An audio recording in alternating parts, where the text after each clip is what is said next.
Let's go next up. I think it's 8th here. Carolina Panthers are next, just behind the Giants, GPA of 3.25. They range from a C- on CBS Sports all the way up to an A. I'm curious. I mean, listen, I don't know why CBS had them so low.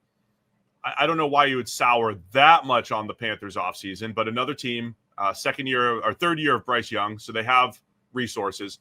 My guess is the only criticism would be they didn't get Milton Williams. They were supposed to be the biggest player there. They got outbid for him. Yeah.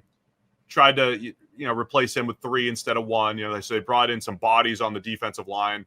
Or maybe if you hated their draft, but I thought their draft was good. Draft process was good. Tedero and McMillan, then the 2 edge rushers. I kind of liked the Panthers offseason. I don't know if I'd put it top 6 or 7, but they're 8th here. I think it's a good spot. Yeah, I think they had a good offseason. I think to get it that low, to call it a C-, you would have to be like, the only thing they needed to do was massively upgrade the defensive line, and they didn't manage to do it with like the star players that we wanted, right? So like you said, they missed out on the Milton Williams sweepstakes for a few million, right? They had to pivot and go to substandard players or subpar players relative to Milton Williams because they weren't willing to pay a few more $1 million. And then I think you could make the same argument if you wanted to about their draft, right? They went with Tedero McMillan instead of the edge rusher that was sitting there that everyone assumed they were going to get in the first place. And they came back around in the draft with Nick Scorton and Princely Umanmielen.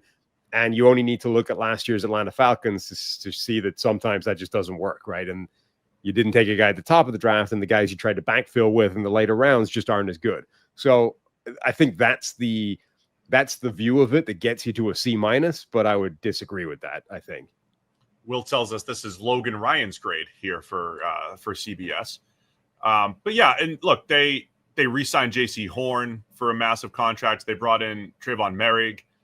I think like the Commanders, like the Patriots, like the Bears, there's a lot of money thrown around at veteran players on rosters that needed help or at position units that needed help. For New England, defense, offensive line. For the Bears, offensive line, defensive line. They're throwing a lot of veterans for a lot of money at this thing to get it better. The Panthers had one of the worst defenses in the NFL last year, one of the worst pass rushes. The offense came alive last year, but it also coincided with Bryce Young throwing to, wide receiver 4 types, undrafted free agents, Jalen Coker, David Moore, and they had Tedero and McMillan. So, yeah, I think overall they're moving in the right direction.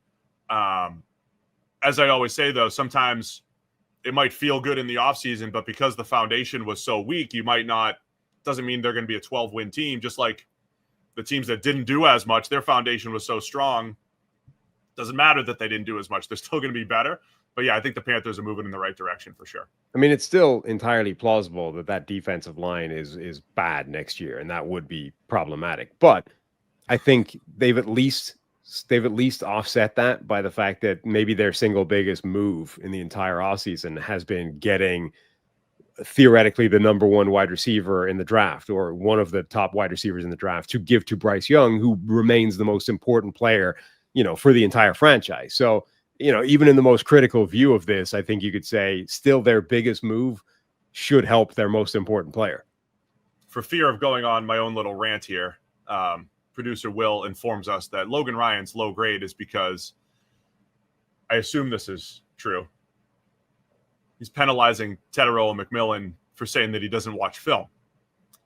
The quote was, I don't ever need to watch it by myself because we go over it as a receiver group. So that's part of Logan Ryan's criticism. I just don't like, really quick, the media world. Like you're going to make a determination about a player, about a quote, which is either in context or out of context, much like the Caleb Williams quote, which was like, oh, he never watched film. No one taught him how to watch film, which he clarified weeks later. Because people run with it. It's like, oh, this guy doesn't even watch film. No, it's taught him how to play football. This is ridiculous. So Tedero and McMillan doesn't watch film.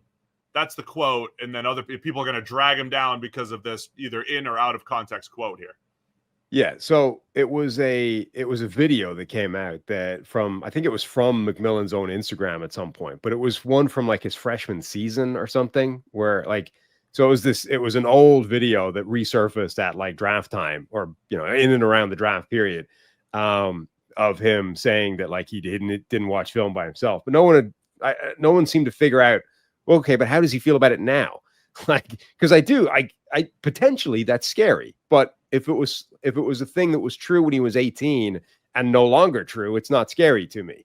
So it's my problem with those things is not like the thing itself is ridiculous. It's that no one has gone to no one's done the hard work of actually finding out the relevant thing. The relevant thing is not like nobody cares if Tedero McMillan liked or did not like watching film by himself when he was 18 years old. That to me is irrelevant to his modern capacity.